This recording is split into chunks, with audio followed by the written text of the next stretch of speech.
This is the 8-9 Combo. This is the 8-9 Combo. I'm Brett McKay. This is Harry Jones. And, mate, we are officially on the downhill run. We are past the halfway mark in Super Rugby Pacific this year. Where's the year gone? How's it, man? As you might know, I long to be in the French Foreign Legion since I was a wee boy. I thought that it's cool that it took in reprobates and second chancers, and you might have left a body in your wake back in the the sewer somewhere, but you could rock up, and as long as you could go to scale the peaks of Corsica and go to Togo and Chad and Sudan and maybe navigate the Alps. This incredible legion has been around since 1831 by King Louis Philippe, highly trained, ready to go. For every 100 candidates, only 15 get through, like a rugby team. And then maybe of those 15, one becomes a parachutiste. One such legionnaire floated into Stade Toulousain this weekend and got stuck in the awnings. And Alex Saunderson, who looks like a French foreign legionnaire, I might say, he was complaining about the fact that he had just got his team revved up, sail was ready to go, and he had the final speech to go. And then for 40 minutes, they did cushions and chairs and bouncy things and tried to shield this legionnaire from death. Charlie Morgan, our friend Charlie, was on the spot. Yes, doing wrote a great piece blow on by it. blows. And I just thought, my perception of the French Foreign Legion may have slipped a little bit. I'm glad you were able to bring that back to rugby there, because I feared that we were going into uncharted territory again. I'm surprised that the fans there in Toulouse didn't gather around the blanket. It was a Simpsons episode waiting to be played out. Let's just stand under him. Just jump, mate. Just jump. They could have done that. Fair enough. The guy was having fun too. He was kind of doing the, hey, True. Let's go. Yep. Yeah. True. Our colleague and good mate Geoff Parkes joins us for a great rugby chat very soon. But we're straight into his cheers, mate, and I will lead off with his cheers to Ardie Savea and Moana Pacifica. Moana handed the Waratahs another thumping after coming back from 21-7 at halftime on the weekend. It's the first time they've won back-to-back games in their existence. And it is all on the back of Ardie Savea, who now leads the Super Rugby Pacific Player of the Year voting after 8 rounds. And he may take some beating from here. Yeah, that was incredible. If you look at the fundamentals of some of the numbers behind the numbers, Moana Pacifica has got nothing to be ashamed of. And as Geoff has said and written about, is they just got to believe that they're a top 6 side and they'll become absolutely. one. Here they are. Yep, absolutely. My cheers is I will applaud the idea of grown-ups acknowledging sometimes when there is no evidence, no corroboration, no support for something. So World Rugby making a decision on the basis of no evidence. Gregor Townsend came to the Shape of the Game forum, that thing they do post Six Nations in this time, and the French had used the dreaded amoral, immoral, iniquitous 7-1 in 3 games, including the one where they pounded the Irish. And there was some French support for Gregor, and there was some people who maybe don't imagine they can build a 7-1 very well because they lack the versatile forwards or whatever. And even I think World Rugby chair Brett Robinson came in and said there was a spirit of the game issue maybe. Alan Gilpin comes in and just says, the science says 7-1 does not cause increased risk. In fact, the science, I will say to you, suggests the other way. And I thought that was cool to just come out and say it. I would like them to say the same thing about keeping the contest alive. Gilpin came out and said this red 20 thing keeps there's no evidence that it keeps the contest alive. Let's be serious. Let's be honest. So I'm revival of saying there's no evidence is okay. It doesn't mean it's not true. There might later be evidence, but thank you. Applaud Alan Gilpin. Fair. I think there might be some evidence about the 20-minute red card, but we'll come back to that. Yeah. Okay. Sorry. No, that's true. That's true. If you are watching on the 8-9 Combo on our YouTube channel, just hit the little red subscribe button just down there in the bottom corner, and make sure you've got it all covered. And if you're listening to us via Spotify, via Apple Pods, any of the pod platforms, hit like, hit follow, hit subscribe, whatever it happens to be on your pod platform, and make sure you don't miss it. And thank you to literally the thousands of you who have subscribed on our YouTube channel in the last few weeks. Our our eyes are spinning as much as the subscription tally is at the moment. It just keeps going up. We've more than doubled the audience in the last 2 weeks, which is mad because we really can't work out what I look at it all the time. I go on and just look at it, just to look at the numbers and go, ooh, look at those numbers. Yeah. Oh, it's gone up another 60 in the last 25 minutes. Yeah. It's mad, but we thank you all. Chasing 5,000. Let's go. Yep, absolutely. We thank you all very, very much. Mondays just aren't complete until you've read the wrap on the Raw, and I can't readily think of anything that tops it as the best weekly rugby column, definitely in Australia, maybe New Zealand as well. And the best bit is that we get to call the author of said column a mate, and it's also great, once again, to welcome the great writer behind the wrap, behind A Year in the Life and Death of the Melbourne Rebels, and also best-selling crime novelist of When the Deep Dark Bush Swallows You Whole, Geoff Parkes. Hello, mate. How you doing? I'm great, thanks, guys. Good to be on. Good to celebrate the French parachutist, as Harry put it. Great week to be on. I must say, I've been to a lot of rugby games in my life. I've never been to a game that's been held up by a guy hanging from the rafters like that.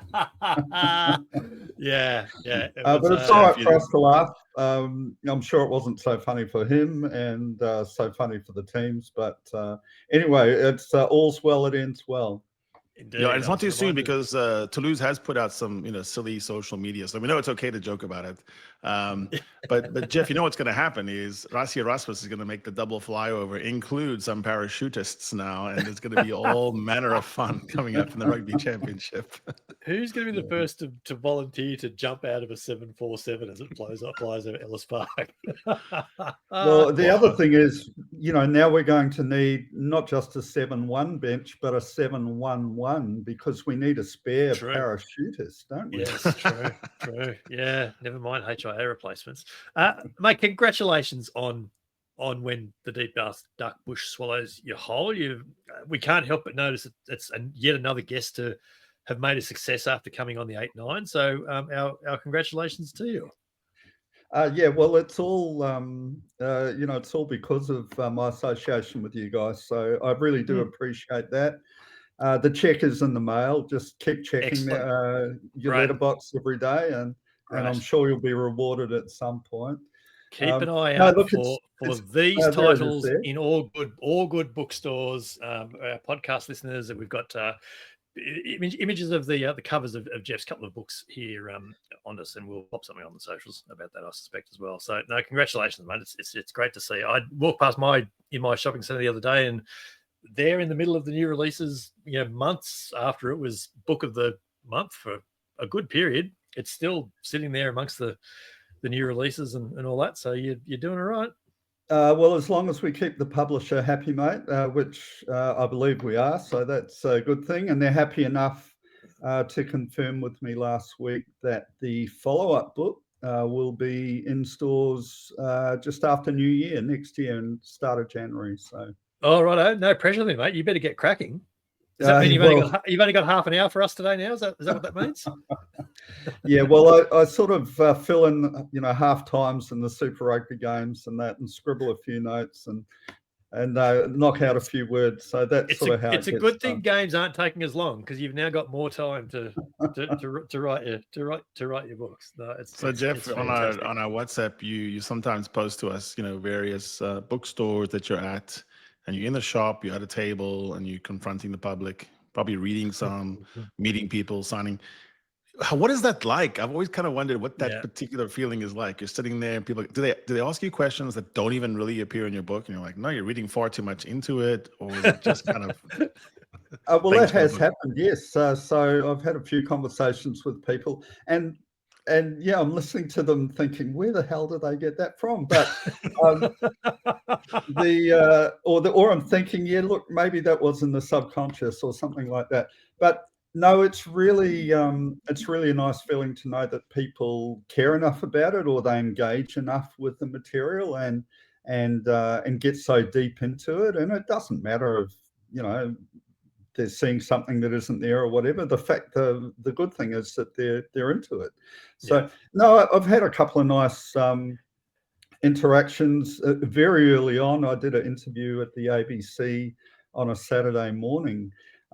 This is actually a couple of days before the book was supposed to be officially released, and I walked up from the ABC after that interview, and I went up into the CBD in Melbourne. I did a couple of things and walked past a bookshop, and there it was, Pride of Place in the centre of their new releases up on the wall.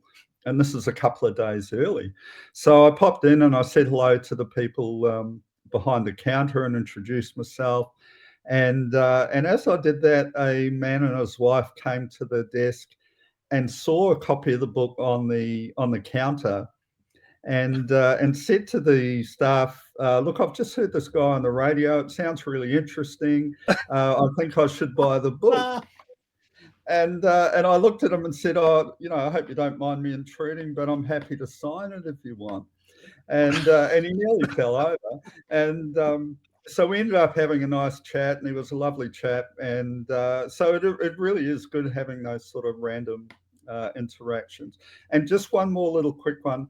Out of all the promotional activities and talks and library events and book signings and everything over the last couple of months, the best one was doing a talk at a library in Geelong, south of Melbourne, and then at the end of that, there was about 40 people in the room. We took questions. This guy stands up, and it's all about this crime book, and he holds up a copy of the Rebels book, and he said, "Sorry to hijack the meeting, but I just want to say how angry I am about what happened and how much I enjoyed your book." And that's, I haven't told my publisher Penguin about that, but that was almost, the most enjoyable thing that happened in the last 2 months. Nice. To have this guy say, "Yeah, look, I really love the Rebels book," even though I know that's not what we're here for. Yeah, like humble so brag. good. Sorry. That's one of my books we're not talking about tonight. Thank you. Yeah. But let's just go outside. Yeah. No, it's all very good, mate. We're all very, very pleased for you. What have you made of Super Rugby Pacific at the halfway point? Have you been able to make logical conclusions about where the teams are and everything after 8 rounds now? Yeah, well, there's a couple of things in the broader sense. I think this early optimism about the competition evening up. I mean, we have seen a lot of closer games, but many of them were sort of derby type domestic games. Look, it's been great. It's been a terrific competition, and nobody's denying that. And people that are watching it are very engaged with it. And there's a lot that's right about it. But yeah, I do think we need to maybe take the rose-coloured glasses off about this sort of Australia closing the gap thing. I just don't see evidence of that. I know there's been 5 wins for Australian teams against New Zealand teams at the halfway point. That's pretty good, but 4 of them have been against the Highlanders, who are notably a little bit off the pace compared to the other New Zealand side. So we've had the Brumbies go to Auckland and win. It was a great result for them. But, we've also seen 5 results go the other way where, the Crusaders and the Chiefs and the Hurricanes have proven too strong for the Australian sides. And we're going, which is sort of situation normal. And we're going to get more of an idea of that over the next few weeks. The Force have got 3 New Zealand sides in a row. We've got the Chiefs going to Sydney this week. So I don't quite think it's going quite as well for Australia as maybe everybody thought. But I'm not here to dampen spirits or anything like that. It's a great comp this year, and we should just enjoy it for what it is. What I think is telling, Harry, is that after 8 rounds, and the Force have their bye this weekend, and by that point everyone's had their first. But so after 8 rounds, everyone's played at least 7 games. Force have played 8, but you've only got one team that's only won 1 game. You've only got one team that's won 6 of 7. No one's undefeated. No one's winless. You got a couple of teams that won 2, a couple of teams that won 3, a couple of teams that won 4, a couple of teams that won 5. So it's it's just sort of ticking along nicely. It's going to be tight in the middle of the table. It always is, and it is in all the other comps around the world at the moment as well, as we've been talking for a few weeks. But it genuinely does feel like on any day anyone can beat anyone, as we've seen.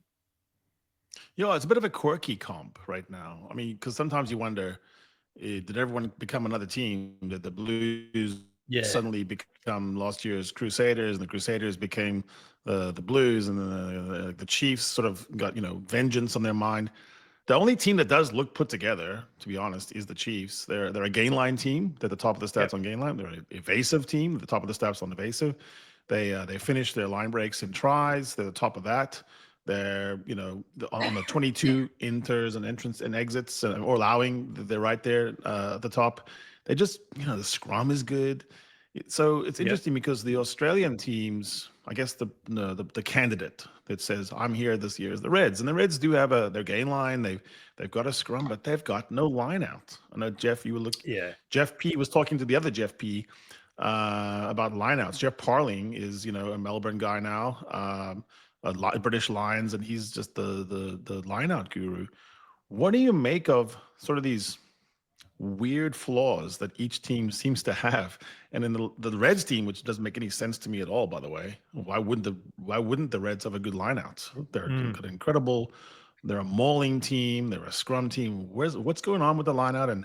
And what did Geoff Parkes tell you about lineouts right now for Australian teams? Well, we did have a good chat about it last night, as it happens. Well, firstly about the Reds, they were much improved on the weekend with Josh Cannon back in and Matt Fassler back in. But look, we think there's probably three factors feeding into. It's not just the Reds, right? Most of the sides are well down this year on line-out conversion, and we look at a side like France, a test side, admittedly, in the Six Nations, running at about 98, 99% success in the lineouts. And here we are with some, the Reds running at around 75%, which is appalling, and less than 50 a couple of weeks ago. So you're just not going to win games like that, or you're not going to win games regularly. So we think there's a few reasons. One is around this sort of, quest to get more ball in play, speed the game up. So there is less time for sides to get set before a line out. We see that every week the refs are hurrying them to the line outs. So that sort of... Well, and Super Rugby said this week that scrums are setting 20 odd seconds quicker on average. Line outs are about the same. Like the average line out now is taking 17 or 18 seconds, I think they said, didn't they? Yeah, that's right. So that prep time before a scrum, there's certain things have to happen with, regard to positioning and binding and coordination. But a lot of that time was also to let those big guys catch a bit of breath. But with lineouts, it's a little bit different. The calls are a bit more complex, and everybody needs to understand what's going to happen, get their head around where they're supposed to be, and remember the call and what their role is.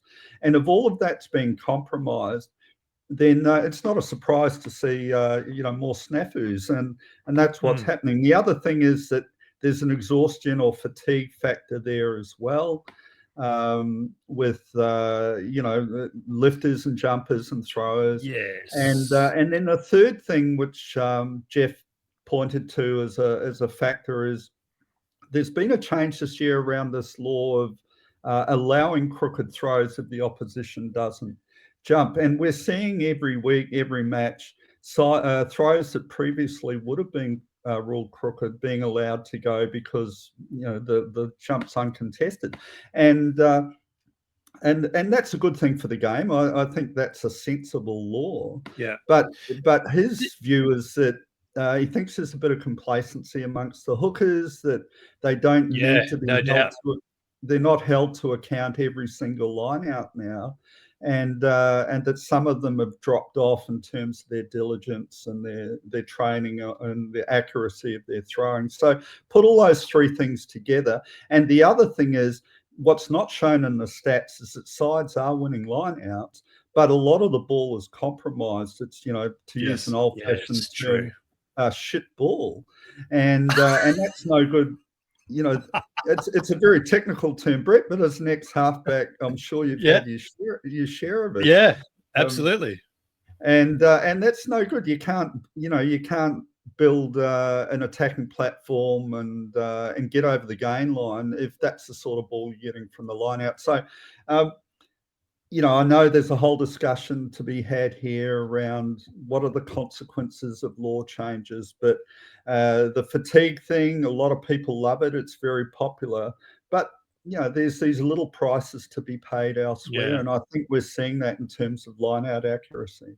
Yeah, no, Harry, I've just got those numbers. Sorry, just to jump in there. I've just got those numbers that was announced, and amongst other shape of the game metrics that Super Rugby Pacific published in this last week, the couple around set piece specifically said that where in 2024 it was taking on average 45 seconds from setting the mark to calling crouch for scrums, it's 26 seconds in 2025, and for lineouts from setting the mark to the lineout being formed was taking 25 seconds on average last year, and it's down to 17 this year. And then I sent you guys the completion, the success rate, the completion rates, I beg your pardon, through last year. And for the whole season last year, there is 10 of the 12 teams above 80% completion. The Blues were the best, 89.1.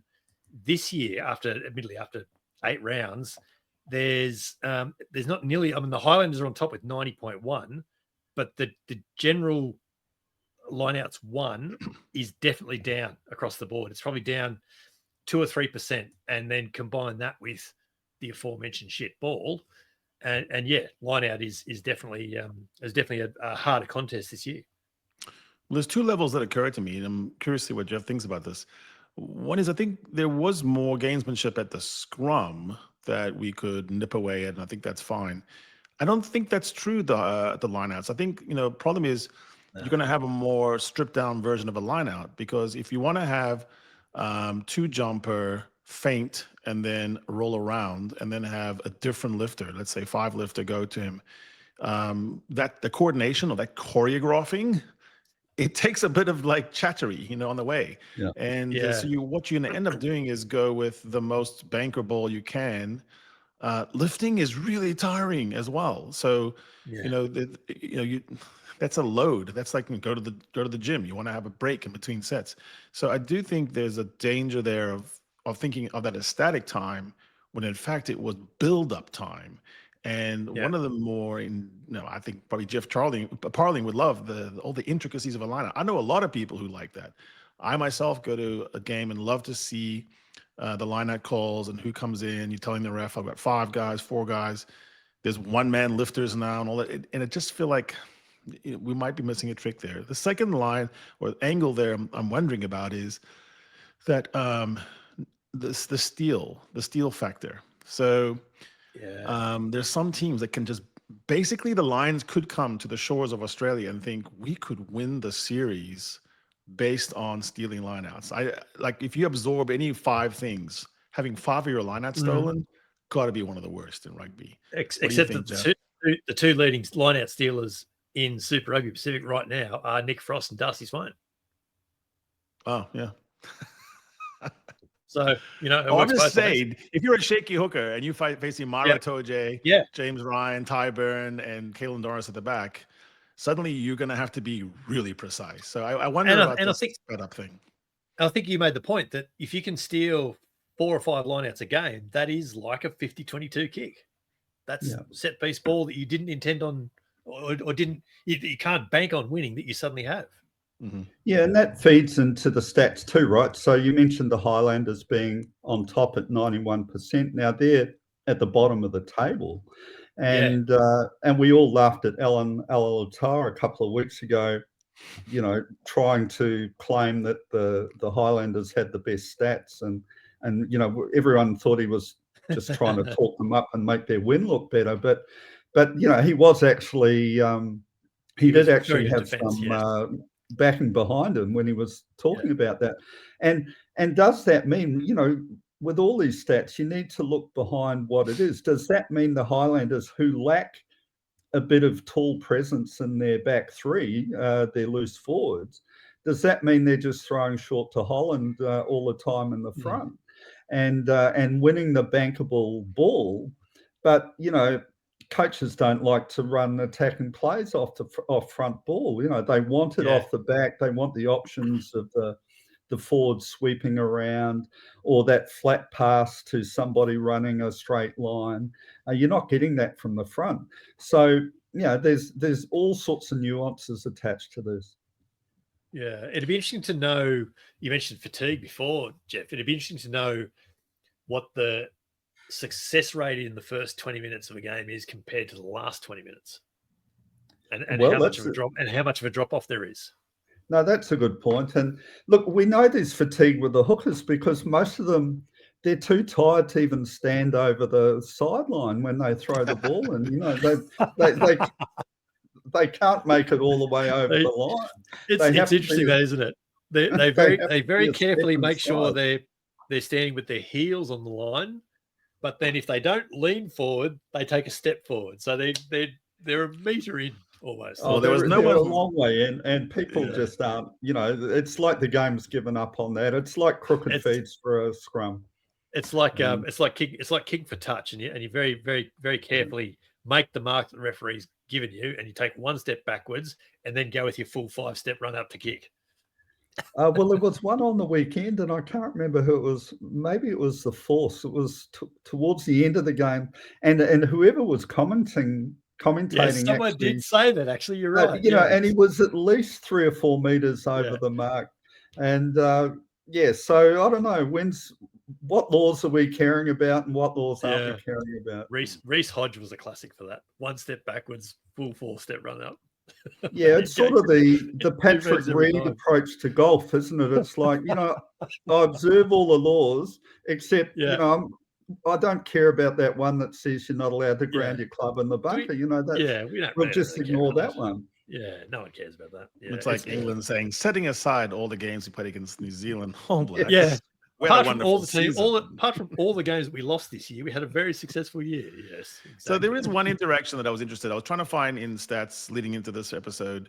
What was a stat that all the Aussie teams had some kind of brotherhood on, and I found it, which was the need to have a set piece to score a try from. And in this case, it was 75% of their tries are coming from a set piece. Tars 74, Brums 74, Reds 73, and then a massive drop off to the New Zealand side.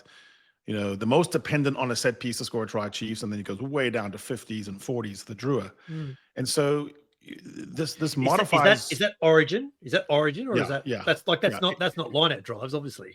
No, it's immediate. It's immediate origin, but also it's like whatever started that particular movement, and it has a certain magic to it over a season that's really hard to ignore. And what it means is it puts more pressure on these bad line-out stats or bad scrum stats. Yeah. And for New Zealand, they don't need it even. They're scoring, in the Chiefs' case, almost half their time from just turnovers, kick returns. Those are the 3 categories. So. Yeah, and so I find that interesting as well. You don't think that against the Lions there's going to be that many set piece constructions, 2 or 3 phases then over, unless you can mull them over. But Geoff, what do you think? What's the right way to prepare for something that's coming to the shores in July? Well, I think the obvious thing to say is that there is a difference between Test rugby and Super Rugby and the Premiership, say the way the Premiership's played this year. So I think what applies, at the moment, would be foolish to think that the same thing applies in the heat of a Lions series. And invariably these series, as we saw when the Lions were in South Africa, it all tenses up. It does become high stakes. Set piece dominated, maybe a bit more kicking, high pressure, all that sort of stuff. So tries do tend to come from, forcing the opposition into error, turnovers and things like that. Mm-hmm. So I had an interesting conversation with Dan McKellar a week and a half ago, and that was following the Waratahs win against the Brumbies in Sydney. And he was particularly pleased at, there was a lot of commentary that their Waratahs tries had come against the run of play. And he was pretty angry about that. because that's exactly what they were trying to do to their defensive pressure, to force the Waratahs into mistakes, and then score on transition. And they did exactly what they wanted to do. So they're not. That's one Australian side that's not particularly hell bent on scoring from set piece or anything like that. And but as you mentioned, Harry, was seeing the Reds and the Force in particular play to their line out a lot. Then you get the other side of that coin. You get criticised then for not taking your shots at goal and giving away 3 points. So everything has a consequence. What it means for the Lions, I think the Wallabies need to have a well-rounded game. They need to have all of those options. I think with Joe Schmidt, that's how he plays. He knows how he wants to play. It's a balanced game, strong set piece, strong support play, uncompromising breakdown, intensity in defence, and they need to be equipped, as Ireland was through that period, to be able to score from set piece, but also score on transition, also score through penalty goals, whatever. Joe's a guy who likes, and Geoff Parkes said this last night too to the audience. He boils down rugby down to it being a very simple game, straightforward game. You do all of those basics well. You don't necessarily put all of your eggs into one basket or try and be particularly innovative or anything like that. And I think that's what we'll see from the Warriors, the Wallabies this year. The Warriors. I'm actually going to go and watch the Warriors on Sunday play the Storm here in Melbourne. But there you go. That's a topic. That's a different discussion. That's nice that you were having that moment in Melbourne, that meeting, that gathering. So, the Rebels, we talked about it a long time ago. It was kind of in the throes. Now we're kind of, life has gone on normally. What's rugby doing in Melbourne nowadays? What's the Victorian rugby scene? The club seen as as it was. Guys still want to play club rugby. The clubs are there. They provide a social outlet and a rugby outlet. So all of that's good. But no, the overarching environment, Harry, is still one of intense disappointment and shock and a lot of fear for the future. This is a city. It's a massive city now, Melbourne. It's got a huge Pacific Island population, and it's like rugby's just standing back, handing all of this over to rugby league, and it's extremely frustrating. And Rugby Australia, they made a lot of statements last year when the Rebels folded that they were going to support rugby in Victoria.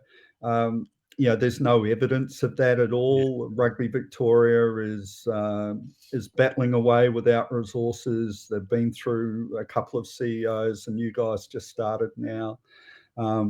But they're very limited in what they can do. The state government has provided some funding for Nick Stiles, who was the director of rugby for the Rebels. So he stayed on, and his task is to try and shore up the pathways for junior rugby and make sure that there is a coherent pathway for young elite players. Tie that into the Centre of Excellence at La Trobe University, which the state government invested in, but it risks becoming a white elephant. So there is work going on in the social sense. Clubs like the one I'm involved in, they're active and where everybody's trying to stay connected. But whenever you talk to people, they are extremely despondent, and they're not watching Super Rugby like they used to, and so there is a whole swathe of people who are potentially being lost from the game. I imagine, they're going to take. People say stuff. They're still going to watch the Lions. They're still going to engage with the World Cup when that happens. But No, it's extremely disappointing, and it's not just for the men; it's for the females as well.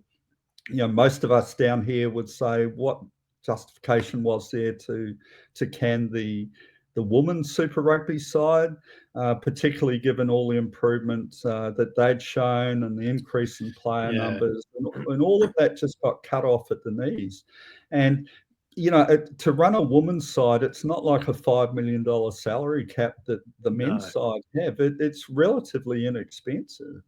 And RA even at the time said that they were going to explore keeping the Rebels women on, but that sort of didn't last long, did it? That notion. No, and I'm a great believer in judging people by what they do and not what they say. And unfortunately, what Rugby Australia has done or what they haven't done, more to the point, that's what we need to judge them by. And as far as essentially, they've turned their back on the state, and for whatever reason, some of that will come out in the future as the long-running court action with the Rebels directors unfolds. And who knows what the other motivations are. Maybe it's all just too much rugby, everyone's too busy, and they just want to focus in on the main population centres. And because that's all the bandwidth that they've got and all the finance that they think they've got. But if that is the case, it's represents a huge missed opportunity, given that Melbourne, for all of its AFL and everything else, it's a city of well over 5 million people now, and a huge rugby community. And if that was engaged with properly, it could easily set the game up for the next generation. And unfortunately, that type of long-term thinking just doesn't happen. Yeah, we saw Cardiff go into administration today. Sam Warburton stepped off the board. There'd been calls for a reduction in the Welsh clubs to sort of look at Australia. They got better because they cut a club, and you have news from England, 3 clubs that were £3-4 million underwater, just waiting for sugar daddies to punch more money into it. And then we got news from the French saying that they didn't make any money. And I'm looking at that, and I read something from Paul Williams on X. And he said something which I agree with totally. He said, on Cardiff, you never let go of your major population centres in rugby. You just don't do it. You can't. And I would think that as Rugby Australia, which is a steward, shepherd of the game for the country as a whole, you just don't bug. You don't do Dunkirk in Melbourne. I mean, you stick and you put the resources in. Yeah, absolutely. And oh, sorry, Brett. And it's not like they've been down here 50 years and really put all the effort in. We're only talking a short period of time, a little bit over 1 decade, and in an extremely, competitive. It's not even that it's competitive, but it's well entrenched. And you have to chip away at it and work away at it. And I think anybody that was close to the team or the club or has read my book would understand that, for all the mistakes that have been made in Melbourne at the Rebels, they were well in the process of turning a corner. Anybody can see that. And the problem is that, when you start measuring things by just where people finish on a Super Rugby table or anything like that, you run into all sorts of problems because the factors that are important, that's just one of many. And then you run into these inconsistencies anyway. You can't just keep cutting the bottom teams or anything like that, because sides do go up and down. And it's just, and there's all sorts of factors involved. And as you say, if you're taking a look at the bigger picture, the big populations, are there big rugby populations there? What can we do? And rather than say, we need to put a cut something because we're hurting today, is there an alternative that's going to help us be in a more prosperous situation in 10 and 20 years' time? And whether those discussions were had at the board level or not, they're not going to tell us. Maybe some of that will come out in disclosure in the court court process. But whatever the reason is, it's easy for people to say, yeah, that was the right decision. Well, I'm sorry, but in terms of a total rugby decision, it's not even close to being the right decision. Well, yeah. Jeff, as I was sitting next to board member Jane at Bastardo's in Surrey Hills only a year ago, she told me she considered everything as we shared $40 bread. So I don't know what you're worried about. Yeah, I bet she did. And look, we can even see it, Jeff. We can even see it in our own pod numbers. Like and I'm not talking about YouTube audience. I'm just talking about podcast numbers. We have more. There has been more listeners to the pod in Melbourne for the last month than there has in Perth and Canberra combined. So there is a look at the players that come out of Melbourne. There. Yeah, I mean, exactly. There's amazing amounts of players that are playing in Europe right now from Melbourne. Yeah. Another uncertainty, Jeff, we watched, and Brett, was this Noah coming on and saying, it's difficult because we've had coaches. I wasn't the favorite of Eddie, but then now I'm with Joe, and then I'm not sure about Joe when he's leaving, when he's going, and he takes the deal, And by all accounts, some of these guys are watching, they're considering deals that are twice what they're getting paid. And so there's no one would fault them in a normal job, and not in a rugby for your country. No one would question that. You'd say, sure, take the money. What do you think is the level of uncertainty right now about the new Wallabies coach? How could that be mitigated? How do we get to this point where they keep saying in a few more weeks, maybe we're going to know something? We'll have a decision before Christmas. We'll definitely have it made before the end of January, certainly before the start of Super Rugby. We'll have it done by the end of February. We'll have it done by Easter. Maybe. Yeah. Why the fuck is that happening, Jeff? Yeah. Well, it's been happening for quite a long time. And, it's symptomatic of the financial pressures and organisational disruption that, Rugby Australia has gone through over the last few years. And that feeds down, right? Players get that. They feel that vibe and they see it happening for real. And, so I think if we take the Wallabies in camp at the World Cup in France, there was a lot of destabilising type conversations going on within that team. It wasn't that they were unhappy or it was a hostile environment, but there was a lot of uncertainty and a lot of, this is just another in a long line of shit shows that they're having to carry the can for.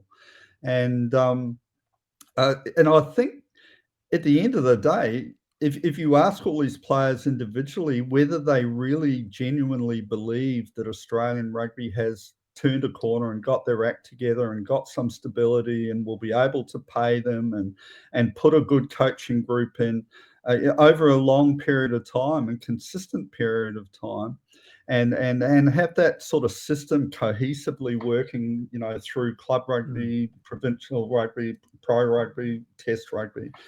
Most of them will say no. It's just fly by the seat of your pants stuff, and that's why we see guys jumping overboard.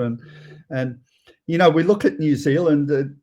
One of the big differences with New Zealand is that the players, I think all players have a certain level of distrust towards administrators or whatever. That's natural, but there's a lot more trust in the system. And the pro franchises in New Zealand are far more stable, and they're high performing environments over a long period of time, and they're generally stacked with high quality coaches. So if you're a young player, you're happy to go to any franchise there. You're going to be in a good environment. And even going to the Highlanders, that have lost 4 games to Australian teams this year. If I'm a young player, I still know that I'm going down there under Jamie Joseph, and that the chances are things are going to get better there next year, and I'm going to be in a good place. But if you ask, the equivalent Australian player, where is it that I go that I know that I'm in a safe, consistent place that's going to turn me into a better rugby player and put me into a Wallabies situation that I know is positive? It's very hard for them to answer that. And look at Carter Gordon. so he got thrown in, a very promising fly half, got thrown into the Wallabies playmaker role in France in a very, very unstable coaching environment under Eddie, with coaches that really weren't rugby coaches, some of them, at a World Cup. And without a mentor within the team, Quade Cooper didn't go, all this sort of stuff. And it was a struggle for him, as it was for the whole team. And they had the ignominy of an early exit before the playoffs, all that sort of stuff. And then he comes back, and he chose to play in Melbourne because he recognised that franchise as being a stable, developing franchise with high-quality coaches that he was going to become a legacy player for. And then he had that pulled from under him. And he didn't go to rugby league because I'm going to get more money or I want to play rugby league. He left because he lost faith in the Australian system. And he's not the only one by a long shot. And so, Harry, to answer your question, that's really what it comes down to. It isn't so much, is there going to be a coach that will match up to Joe Schmidt's quality behind him? It's everything. It's that plus all of the other people. And it's the and it is the uncertainty, and it is the flow-on effects of that. We all heard the whispers that they were down to the to the last two candidates, and we knew that Les Kiss was one of them, and suddenly Stuart Lancaster's name came out of the blue, and he's evidently the other one. And I was speaking recently to someone who was involved in the Wallabies off-field support team last year, and they were very much in the same boat. They knew it was down to two. They knew Les Kiss was one. They didn't know it was Stuart Lancaster was the other one until they read the same reports we did. The evolution of that now is that it seems like Kiss and Lancaster are being considered as a bit of a joint ticket type thing. And so, is that the latest the latest source of delay? And so players are seeing that, going, who's going to be the coach? Does this guy like the way I play? Does this other guy like the way I play? Who's going to get it? Who's going to get the job? Where do I feel like? In Noah Lolesio's case, he thought of all of that, thought of what he went through in 23 and 22 and 21 before that, and just what, you know what?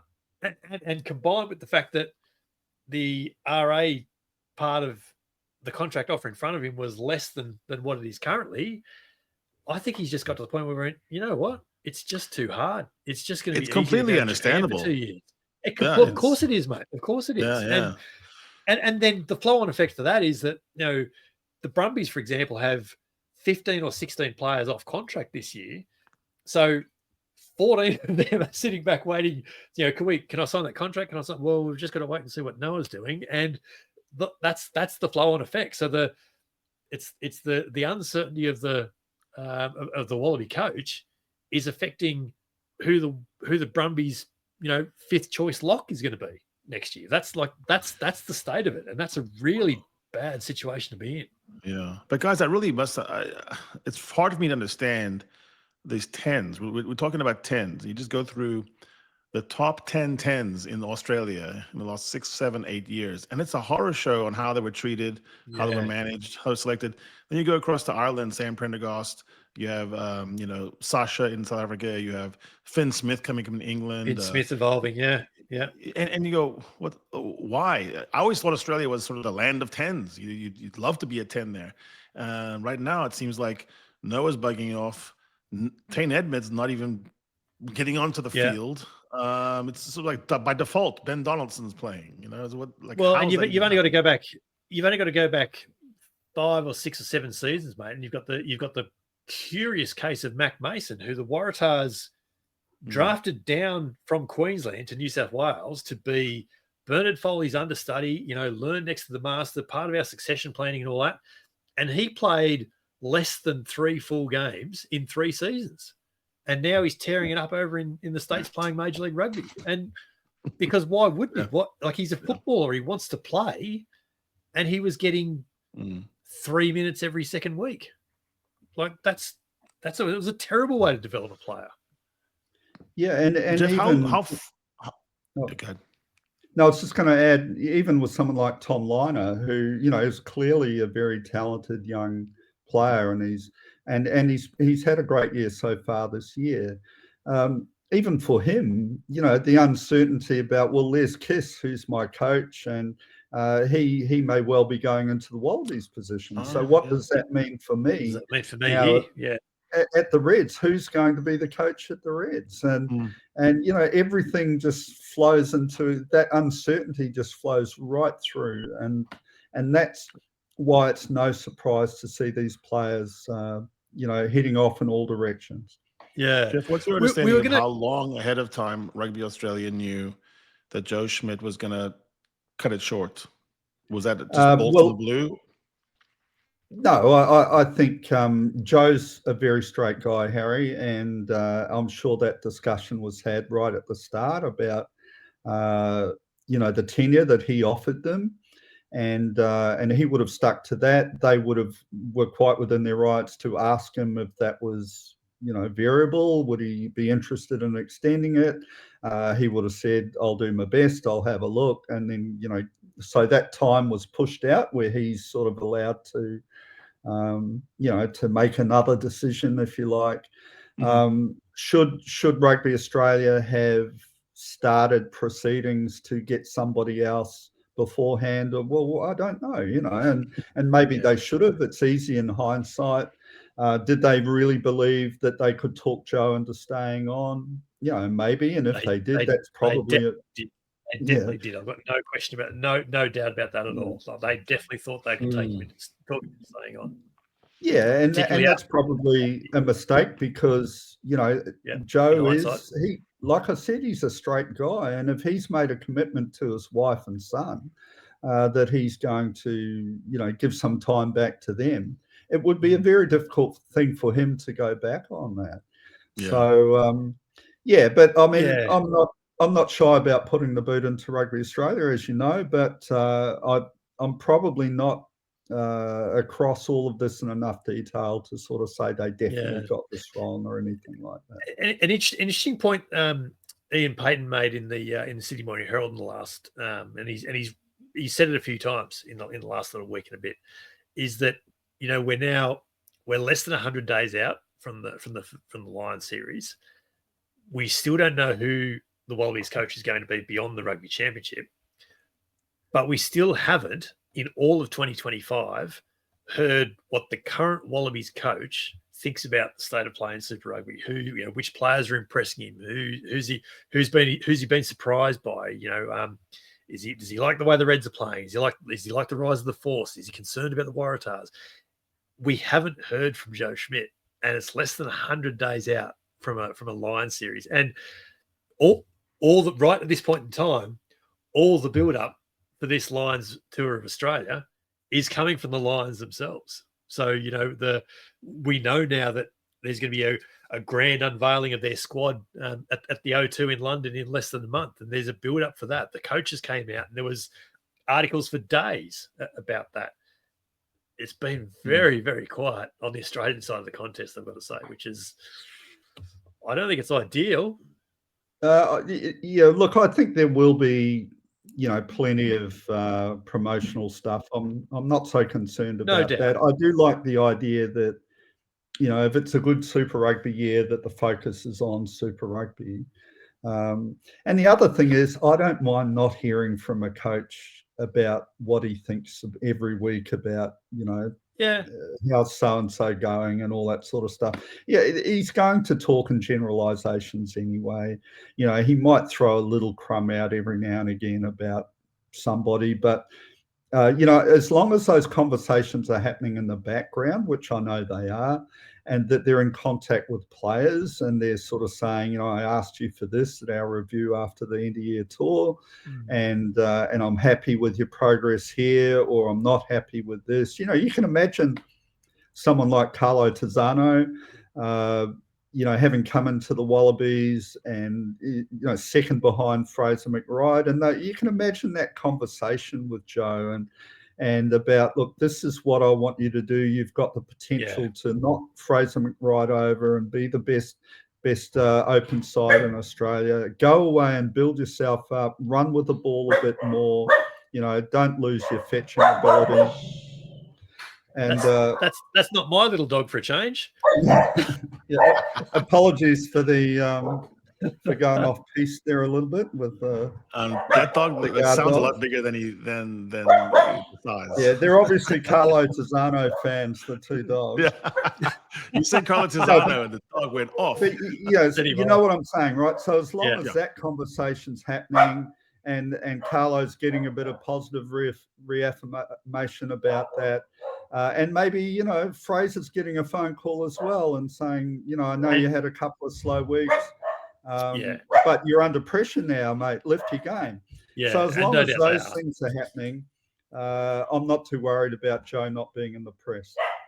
I've spoken, Harry, this week to Matt Fassler from Queensland, and it was he went early. He was one of the early re-signings this year, and he admitted that it was a relief to get it done, but he certainly said that there were definitely conversations. He and Harry Wilson and Fraser are good mates, classmates.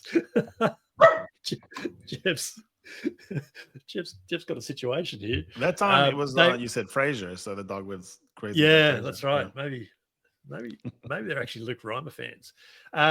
Open-sided. And they've definitely been having conversations about, there's something building here. There's something building here in Queensland. It'd be great to stay on, and they were all happy to get that done. And he says it's not like we can go out and put the pressure on anyone else now. That's not quite how it works. But it's within their own little realm. That was an important factor. That if we all believe this, then let's just get on with it and get going. So it goes the other way, I suppose, as well.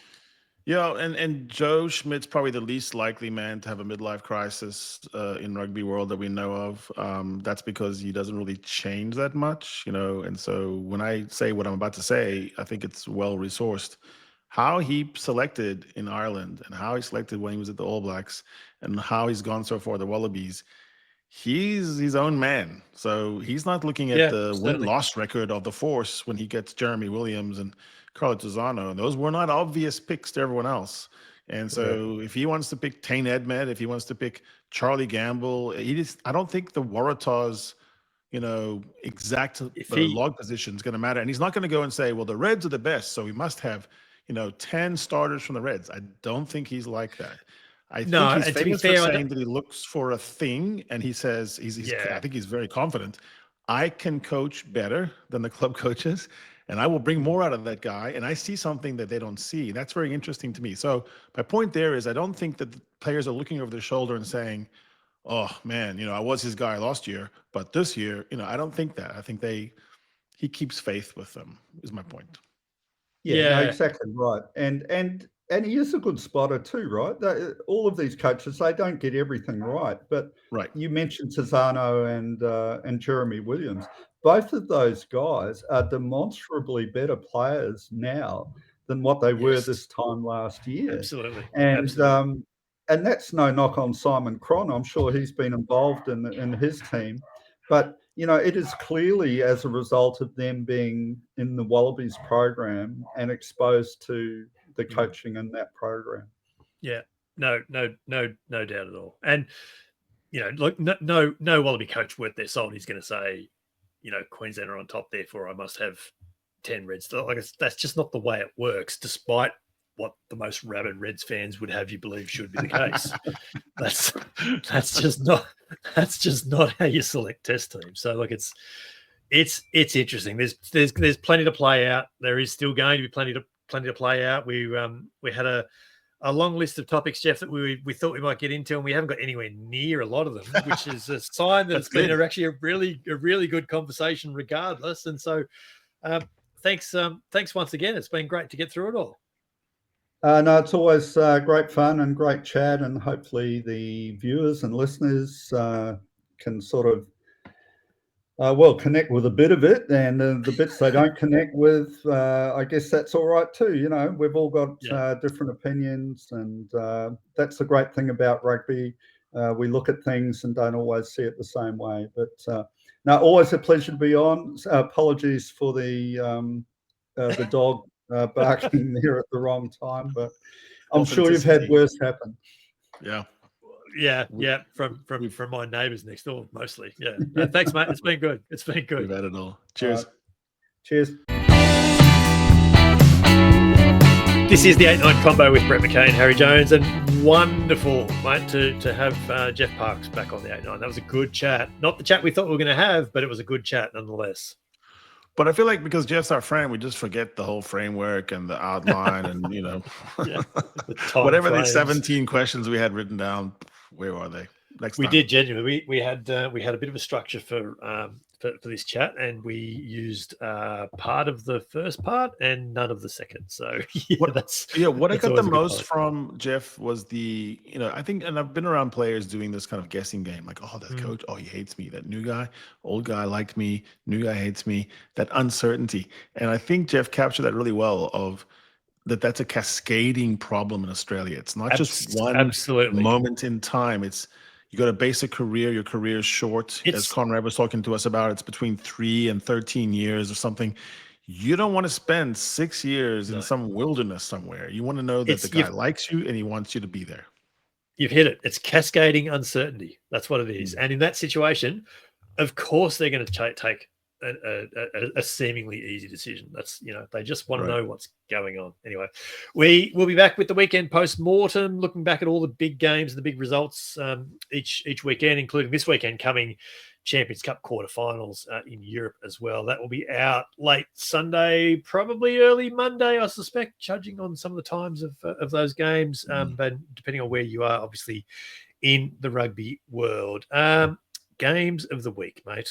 Let's go into these Champions Cup quarterfinals, because there's a bit going on there, isn't there? There's some interesting contests. Leinster host Glasgow, Bordeaux hosting Munster, Northampton hosting Castres, Toulon Toulouse in the Battle of the Twos Euro style.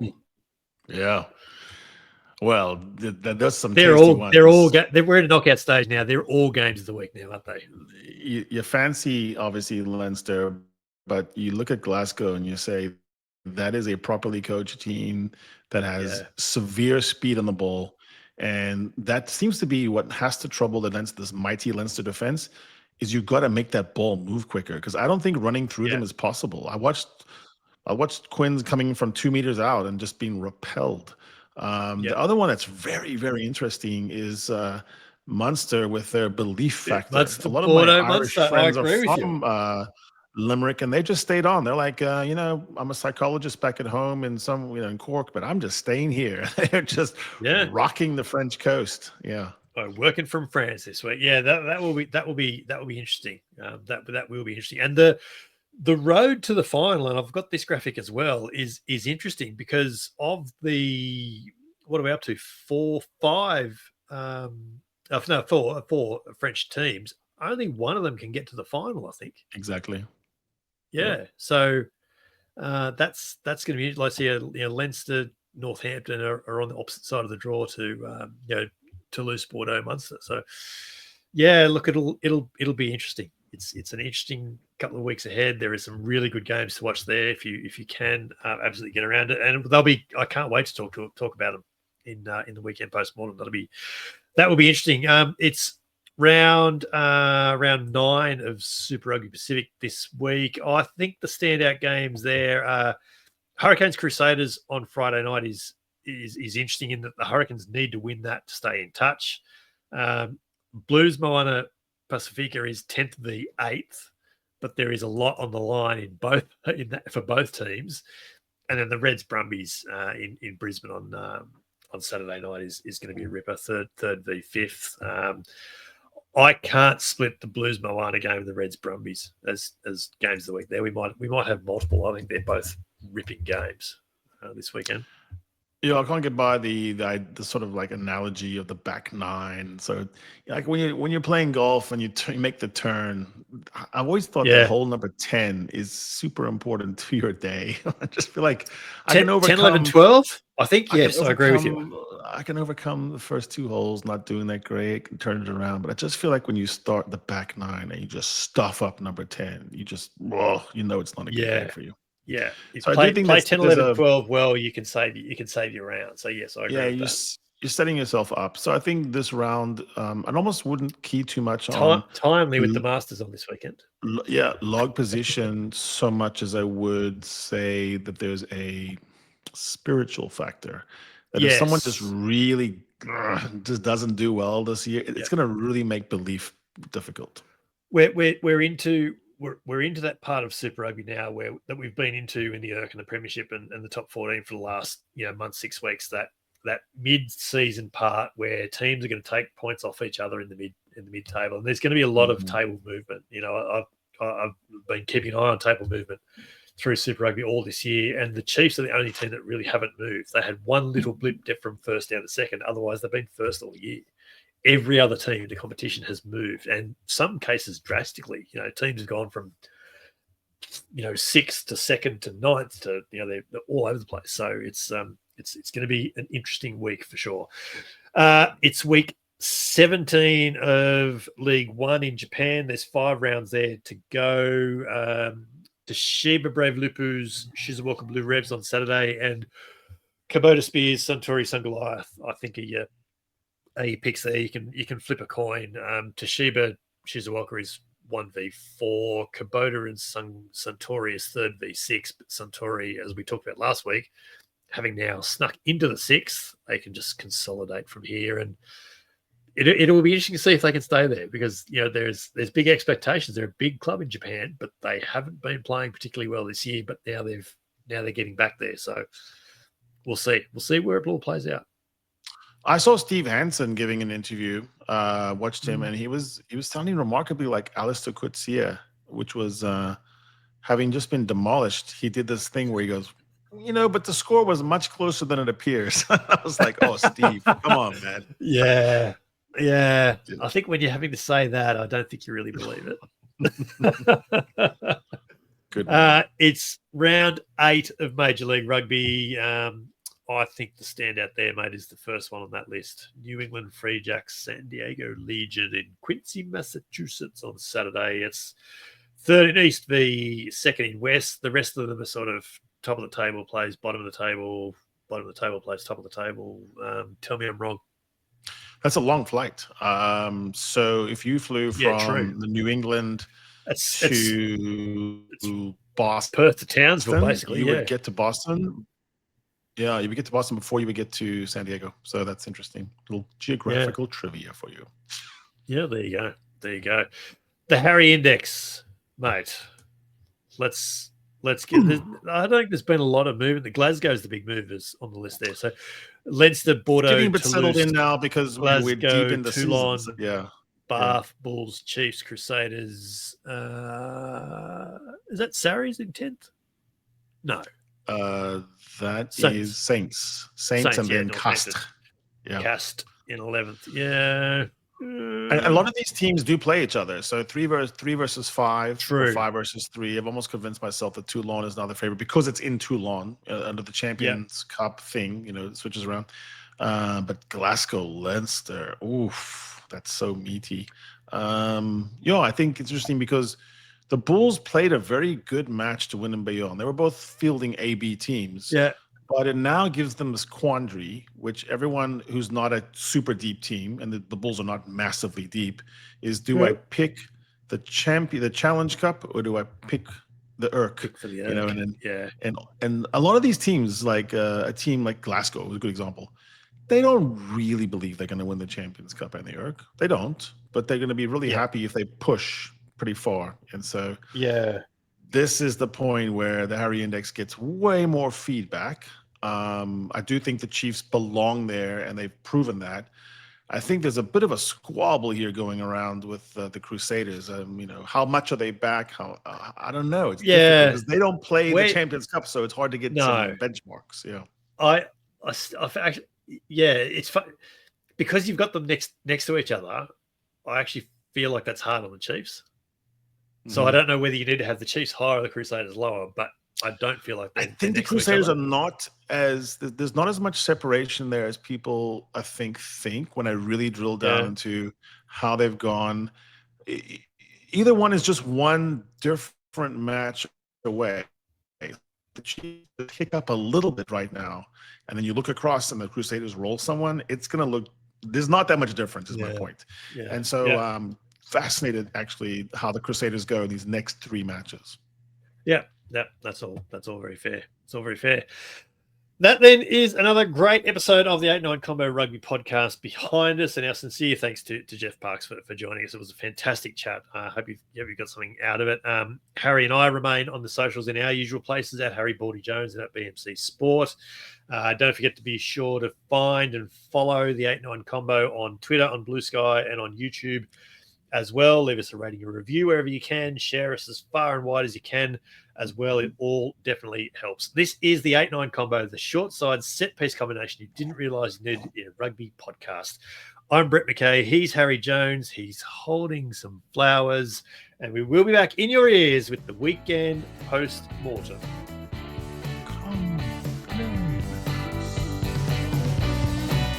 Here goes Jones with another bruising run. He links up with McKay, who pops back to Jones. They can't. They won't. They will. What a try. The Dream Team Combo go in again.